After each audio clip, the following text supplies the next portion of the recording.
Hi friends, எல்லாரும் எப்படி இருக்கீங்க? நல்லா இருப்பீங்க. பேசும் பாவைகள்லேருந்து உங்கள் நித்யா ராஜேந்திரன். இந்த வீடியோ எனக்கு பண்ணியே ஆகணுங்கிற ஒரு நிர்பந்தம். ஒரு சகோதரி, நம்ம சகோதரி ஆக்சுவலாக உண்மையிலும் நான் பேர் மறந்துட்டேன் இப்போ. அவங்க என்னை திரும்பவும் திரும்பவும் ஒவ்வொரு வீடியோலையும் கமெண்ட் பண்ணியிருந்தாங்க. அம்மா பல்லி சத்தம் பல்லி சகுனத்தை பற்றி பேசுங்க, பல்லி சத்தம் போடுறதை பற்றி பேசுங்க அப்படின்னு சொல்லி எனக்கு பதிவு போட்டுகிட்டே இருந்தாங்க. கண்டிப்பாக அது பேசணும் அப்படின்னு நினச்சேன். நான் அவங்களுக்காகவே பேசுகிறேன். இந்த கேள்வி கேட்டதுக்கு ரொம்ப ரொம்ப நன்றிம்மா. கேட்டுச்சா? அதை பற்றி பேசுகிறோன்னதும் அது கத்துது, ரூம்குள்ளேயே இருக்குது. அந்த சகோதரி கேட்ட மாதிரி பல்லி சகுனம் அப்படின்ற விஷயத்த நான் சொல்லணும். ஃப்ரெண்ட்ஸ், இது பஞ்சாங்கத்திலேயே இருக்குது. சகுனம், பல்லி சகுனம் அப்படின்றது. பல்லி கத்துனா என்ன, இந்த இடத்துல விழுந்தா என்ன, நெத்தியில் விழுந்தா என்ன, நம்ம உடம்புல எந்தெந்த இடத்துல எல்லாம் பல்லின்னு விழுந்துருச்சு அப்படின்னா, அதாவது பல்லி எங்கேயாவது நம்ம உடம்பு மேலே விழுந்துருச்சு அப்படின்னா அந்த இடத்துல விழுந்தா அதுக்கு என்ன பலன் அப்படின்னெல்லாம் ஒரு ஒரு விஷயம் இருக்குது. பஞ்சாங்கத்திலேயே அந்த பல்லி சகுனம் அப்படின்றதெல்லாம் இருக்கும். ஓகேங்களா? ஆனால் ஃப்ரெண்ட்ஸ், ஒரு விஷயம் நல்லா ஞாபகம் வச்சுக்கோங்க. பல்லின்றது அது ஒரு உயிரினம், அவ்வளவுதான். எல்லா உயிரினங்களும் இருக்க மாதிரி அதுவும் ஒரு உயிரினம். அதுவும் எல்லா உயிரினம் மாதிரியே முட்டை வைக்கும், எல்லாமே நல்லா சாப்பிடும், அது அதோட ஆண் கூட கலக்கும், எல்லா மிருகங்க மாதிரியே அதுக்கும் நடக்கும். ஆனால் ஒரே ஒரு விஷயம் என்ன அப்படின்னா, அது போடுற ஒரு சத்தம். ஓகேங்களா? எப்போவுமே நமக்கு என்ன தேவைப்படும் அப்படின்னா, இப்போ நம்ம ஒரு விஷயம் யோசிச்சுட்ருப்போம். இப்படி பண்ணலாமா, அப்படி பண்ணலாமா, அதை பண்ணலாமா, இதை பண்ணலாமா அப்படின்னுலாம் யோசிப்போம். அப்புறம் அதை நம்ம வீட்டில் இருக்கவங்க கூட டிஸ்கஸ் பண்ணுவோம். டிஸ்கஸ் பண்ணி நம்மளுக்கு ஒரு முடிவுக்கு வர முடியலன்னா நம்ம என்ன பண்ணுவோம்? பூ போட்டு பார்க்கலாமா, கோயிலுக்கு போகலாம், நாளைக்கு பூ போட்டு பார்க்கலாம், சாமி என்ன சொல்கிறாரோ அது செஞ்சுக்கலாம், அப்படியெல்லாம் நம்ம சொல்லுவோம் இல்லையா? அந்த மாதிரி ஒரு விஷயந்தான் இந்த பல்லி சத்தம். இப்போ நம்ம அது பேசிகிட்டு இருக்கோம். பேசி நம்ம அப்படி முடிக்க போகிற ஓரத்தில் அது கேன்னு கத்தும்.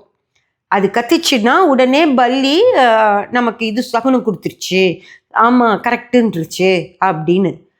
பல்லி சொல்கிறது எப்படி கரெக்டுன்னு எடுத்துக்கிறது? புரிஞ்சுதுங்களா? அதாவது நம்ம பேசிகிட்டு இருக்கிற சத்தத்தையும் மீறி அதோட சவுண்ட் அப்படி கேட்கும். அதனால அது சகுனம் அப்படின்னு எடுத்துக்கிறோம். அது பல்லி கத்திருச்சுன்னா எடுத்துக்கணும் அப்படின்றது காலகாலமாக வருது. ஏன் வருதுன்னா, அந்த பல்லியோட சவுண்டு அந்த அளவுக்கு இருக்கும். நம்மளை கண்டிப்பாக அது நம்ம நோட்டீஸ் பண்ணுற அளவுக்கு இருக்கும். பல சத்தங்கள் நம்மளை சுற்றி இருக்குது, ஆனால் நம்ம நோட்டீஸ் பண்ணுற அளவுக்கு பல்லி சத்தம் போடும். அதனால் அது சகுனம் அப்படின்னு சொல்லி வச்சுக்கிட்டாங்க. அவ்வளவுதானோ தவிர பல்லியெல்லாம் நம்ம சொன்னதெல்லாம் கேட்டுட்டு அது ஆமாஞ்சாமியெல்லாம் போடாது. அதே போல் சாமிகிட்ட பேச்சுவார்த்தை நடத்தி நமக்கு சாமி ஆமான்னு சொல்லிடுன்னு சொன்னாருன்னா அது கத்தி நமக்கு ஆமான்னு சொல்லாது. ஓகேங்களா? எந்த பல்லிக்கும் கடவுளுக்கும் எந்த பேச்சுவார்த்தையும் கிடையாது. அதனால் பல்லி சகுனம் அப்படின்ற ஒரு விஷயம் இல்லை. முதல்ல அது புரிஞ்சுக்கோங்க. அது கத்துது. ஏன் கத்துது? ஏன் பல்லி கத்துது? நீங்கள் நல்லா பார்த்துக்கோங்க. பல்லி நீங்கள் இல்லாத இடத்துல இருந்து கத்தாது. நீங்கள் எந்த ரூமில் இருக்கீங்களோ அங்கேயே இருந்து தான் பல்லி கத்தும். ஏன் கத்தும் அப்படின்னு சொல்லி பார்த்தீங்கன்னா, ஒரு விஷயம் நல்லா புரிஞ்சுக்கோங்க. நம்மளோட ஸ்மெல்லுக்கு சில பூச்சிகள் வரும். ஓகேங்களா? கொசுலேருந்து, இந்த சின்ன கொசுலேருந்து எல்லாமே நம்மளுடைய அந்த இரத்த வாடைக்கு நம்மளை சுற்றி, நம்ம இருக்கிற இடத்த சுற்றி பூச்சிகள் இருக்கும். அது நமக்கு தெரியாது. நம்ம சுத்தமாக வீடை வச்சுருக்கோம் அப்படி இப்படின்னு நம்ம நினச்சிட்ருக்கோம். ஆனால் அப்படி இல்லை. நம்மளை சுற்றி சில கிருமிகள் இருக்கும். அந்த விஷயங்களை பல்லி உணவாக எடுத்துக்கும். அதனால் நம்மளை சுற்றி எப்போவுமே பல்லி இருக்கும். நம்ம இல்லாத ரூமில் இருக்காது. நீங்கள் ரொம்ப யூஸ் பண்ணாத ரூமில் பல்லி இருக்காது. நீங்கள் ரெகுலராக எங்கே இருக்கீங்களோ அங்கே கட்டாயம் பல்லி இருக்கும். அதே போல் நீங்கள் லைட்டு போட்டிங்கன்னா அந்த லைட்டை சுற்றி நிறைய பூச்சிகள் வட்டம் அடிக்கும். அந்த பூச்சிகளை சாப்பிட்றக்கும் பல்லி லைட்டை சுற்றி இருக்கும். ஓகேங்களா? அந்த லைட்லேயே ஒளிஞ்சிருக்கும். இந்த அலங்கார பல்பெல்லாம் போடுவீங்கள, அந்த மாதிரி இடத்துல அந்த பல்புக்குள்ளேயே பல்லி இருக்கும். ஒரு பூச்சி பக்கத்தில் செத்து விழுந்துச்சுன்னா டக்குன்னு அதை உணவாக எடுத்துக்கும். அந்த மாதிரி பல்லி இருக்கும். அந்த மாதிரி எதையாவது ஒரு பூச்சியை பிடிக்கிறதுக்காக பல்லி கொஞ்சம் காலை இப்படி ரிலீஸ் பண்ணும் செவுத்துலேருந்து. உங்களுக்கு தெரியும், செவுத்தை பல்லி இப்படி அமுக்கி பிடிச்சிட்டு இருக்கும். அதோட இதில் அந்த நம்ம செவுத்தில் அந்த வேக்வம் இது ஒட்டுவோம் இல்லையா, அந்த மாதிரி பல்லி கால்லையும் வேக்வம் இருக்குது. அது அமுத்தி அந்த ஏர் இதை டைட்டாக அப்படி பிடிச்சி நின்றுட்டுருக்கும். அது வந்து என்னன்னா அந்த பிடிக்கிறதுக்காக கொஞ்சம் ரிலீஸ் ஆகும். அப்படி ரிலீஸ் ஆகும்போது ஏதாவது ஸ்லிப் ஆகி விழுந்துச்சுன்னா தான் பல்லி கீழே விழுகும். அப்படி அது பல்லி விழுகும்போது நம்ம மேலே ஏதாவது ஒரு இடத்துல பட்டுரும். இங்கே கால் மேலே விழுகும், கை மேலே விழுகும், நெத்தியில் விழுகும், தலையில் விழுகும். அந்த மாதிரி ஏதோ ஒரு இடத்துல இங்கே ஷோல்டர்ஸ்ல எல்லாம் விழுகும். ஏன்னா வயிற்று மேலே எல்லாம் படுத்துட்டு இருந்தால் தான் வயிறு மேலே விழுகும். உட்காந்துருந்தீங்கன்னா இந்த இடங்கள் எங்கள் கை இப்படி நீட்டிட்டு இருக்கோமா அந்த இடங்கள்ல விழுந்துச்சு அப்படின்னா அதுக்கு ஒரு இது எழுதி வச்சிருக்காங்க, பல்லி விழுந்துச்சுன்னா இது. ஏன் அப்படி நடக்குதுன்னா பல்லி தான் வந்து நம்ம மேலே விழுகும். ஓகேங்களா? வேற எதுவும் நம்ம வீட்டில் இருக்காது. பல்லி தான் வந்து விழுகும். கரப்பாம்பூச்சி அந்த மாதிரி விஷயங்கள்லாம் பறந்து போயிடும், வந்து விழுகாது. ஆனால் பல்லிக்கு பறக்க முடியாததால அது ரிலீஸ் ஆகும்போது நம்ம மேலே வந்து விழுகும். அதனால தான் நமக்கு பல்லி சகுனம் இருக்குது. ஓகேங்களா? அதே போல் அது கத்துறதுக்கும் சகுனம் இருக்குது. பல்லி வீட்டுக்குள்ளே இருக்கிறதுக்கு ஒரே ஒரு காரணம் அந்த பூச்சியை பிடிச்சி சாப்பிட முடியும் அப்படின்ற காரணத்துக்காக பல்லி இருக்கும். அதே போல் நம்ம ரொம்ப யூஸ் பண்ண எந்த ரூமை நீங்கள் நிறைய யூஸ் பண்ணுறீங்களோ அந்த ரூமில் பல்லி இருக்கும். அதே போல் சமையல் அறையில் பல்லி இருக்கும். ஏன் இருக்கும்னா அங்கே நம்ம அதுக்கான உணவுகள் அங்கே கிடைக்கும். பூச்சிகள், எறும்புகள், கொசு, ஈ எல்லாம் வரும் கிச்சனுக்கு. அதை பிடிச்சி சாப்பிட்றதுக்காக பல்லி பின்னாடியே வரும். இதுதான் வீட்டில் பல்லி இருக்கிறதுக்கான காரணம். பல்லி சத்தம் ஏன் போடுது அப்படின்னு கேட்டிங்கன்னா, பல்லி ஏன் சத்தம் போடுது அப்படின்னா, பல்லி சத்தம் போட்டால் நம்ம வீடு பக்கத்து வீட்டுக்கு கூட கேட்கும். அந்த அளவுக்கு அதோட வாய்ஸ், அதோட நாய்ஸ் இருக்கும். பலமாக அது அந்த சவுண்டோட இது வந்து அவ்வளோ ட்ராவல் ஆகும். அது எதுக்காக அந்த பல்லி அப்படி கத்துது அப்படின்னா, அது தன்னுடைய இன்னொரு சகாவை இணைக்காக கூடவே அதோட குடும்பம் அதோட அப்பா, அம்மா, சகோதரர்கள், குழந்தைகள் அவங்க எல்லாரும் இந்த ரூம்ல நிறைய பூச்சி இருக்கு, எங்க இருக்கீங்களோ எல்லாரும் வாங்க, இங்க வந்து பூச்சி சாப்பிட்டுக்கலான்னு சொல்லி அது சத்தம் போட்டு தன் இனத்தை கூப்பிடும். அதுக்காக தான் அங்க பல்லி கத்துதோ தவிர நமக்கு சகுனம் சொல்றதுக்காக பல்லி கத்தல. ஓகேங்களா? தன் கம்யூனிகேஷனுக்காக அது கத்துது. ஓகேங்களா? அதில் அந்த சத்தத்தில் வேறு வேறு விதவிதமான சத்தங்கள் எல்லாம் இருக்கான். அதெல்லாம் நமக்கு கேட்டால் தான் தெரியும். அதில் ஒன்று இணை சேர்றதுக்காக கூட அது கத்துது.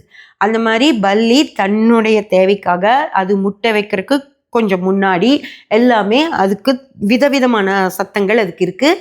அது அப்படியெல்லாம் சத்தம் போடும். அது எல்லாமே கூகுளில் பல்லி சத்தத்தில் இருக்கிற சத்தத்துக்கான காரணங்கள் வந்து நீங்கள் கூகுளில் சர்ச் பண்ணிங்கன்னா உங்களுக்கு கிடைக்கும். அது மாதிரியெல்லாம் பல்லி கத்தும். ஓகேங்களா? இது வந்து எப்படி அப்படின்லாம் கேட்காதீங்க. ஆம்புலன்ஸ்லேயே 4 வகை சத்தம் இருக்கான். உங்களுக்கு தெரியுமா? நம்ம தெரிஞ்சதெல்லாம் ஆம்புலன்ஸ் கத்திட்டே போகுதுன்னு. ஆனால் 4 வகையான சவுண்டு இருக்குது. ஒரு வகை வந்து எல்லாரும் நகர்ந்துக்கோங்க, நான் ஸ்பீடாக போகணுன்ற ஒரு சத்தமாக. ஒரு சத்தம் வந்து உள்ள பேஷண்ட் இருக்காங்க, அவங்கள காப்பாற்றணும் அப்படின்ற மாதிரி ஒரு சத்தமாக. இன்னொரு சத்தம் ஒரு தேவைக்காக போயிட்டுருக்கேன், எனக்கு வழி விடுங்கன்ற ஒரு சத்தமாக. இன்னொன்று ஒரு சத்தம் இருக்குது. ஓகேங்களா? அந்த மாதிரி 4 வகையான சவுண்ட் ஆம்புலன்ஸ் கொடுக்குமா. ஆனால் நமக்கு தெரியுமான்னு பாருங்கள். நமக்கு தெரிஞ்சதெல்லாம் ஆம்புலன்ஸ் வருது அப்படிங்கிறது மட்டும்தான். கவனித்து பார்த்தோம்னா அந்த சத்தம் அதே மாதிரி பல்லிக்கும் பலவிதமான சத்தங்கள் இருக்குது.